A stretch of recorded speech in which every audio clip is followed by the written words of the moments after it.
Андрей возвращался со свадьбы своего друга, уставший, но довольный. Вечерняя прохлада приятно освежала его, и он наслаждался тишиной леса, когда вдруг заметил одинокую женщину, сидящую на обочине дороги. Она выглядела растерянной и испуганной, и что-то в ее взгляде тронуло сердце Андрея. Он остановился и подошел к ней. «Все в порядке?» — спросил он, стараясь говорить как можно мягче.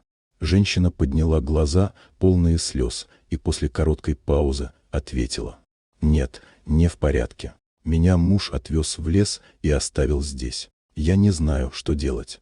Андрей почувствовал, как его сердце сжалось от сострадания. Он предложил ей помощь, и когда она согласилась, пригласил ее провести ночь у него дома, пока они не придумают, как решить ее проблему. Он жил один и не планировал заводить семью, но в этот момент его внутренний голос подсказывал, что нужно помочь.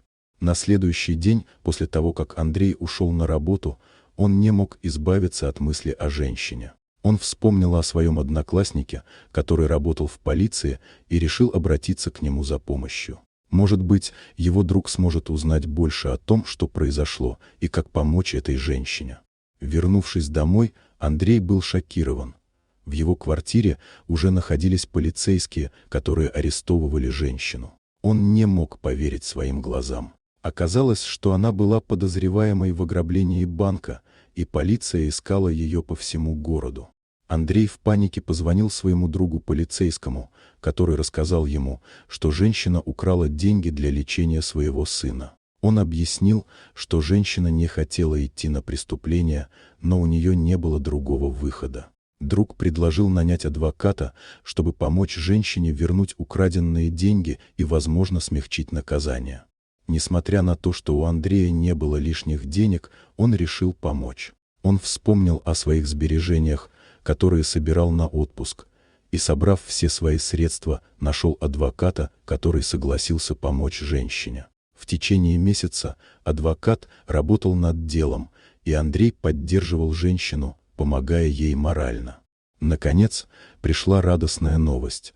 Женщина была освобождена, и банк пошел ей навстречу, согласившись на рассрочку выплаты долга. Женщина была безмерно благодарна Андрею за его поддержку и помощь в самые трудные времена. Они продолжили жить вместе, и между ними завязалась глубокая дружба. Прошло 1,5 года. Женщина, которую звали Ольга, и Андрей стали неразлучны. Они поддерживали друг друга во всем и вместе строили планы на будущее. Однажды, когда Андрей вернулся с работы, он увидел, что Ольга украсила квартиру цветами и свечами. «У меня для тебя сюрприз», — сказала она с улыбкой. Андрей, не подозревая о том, что ее ждет, был приятно удивлен. Вскоре она встала на одно колено и, держа в руках кольцо, спросила: «Ты выйдешь за меня замуж?» Андрей был в восторге и, не раздумывая, ответил «да». Они начали готовиться к свадьбе, и вскоре этот день настал. Андрей приехал на свадьбу на лимузине, и все были рады его видеть. На церемонии, окруженной друзьями и близкими, Андрей и Ольга обменялись клятвами, полными любви и благодарности за то, что встретили друг друга в самый трудный момент. Их история стала примером того, как сострадание и помощь могут изменить жизни людей, и как любовь может возникнуть даже в самых неожиданных обстоятельствах. Вот такая удивительная история.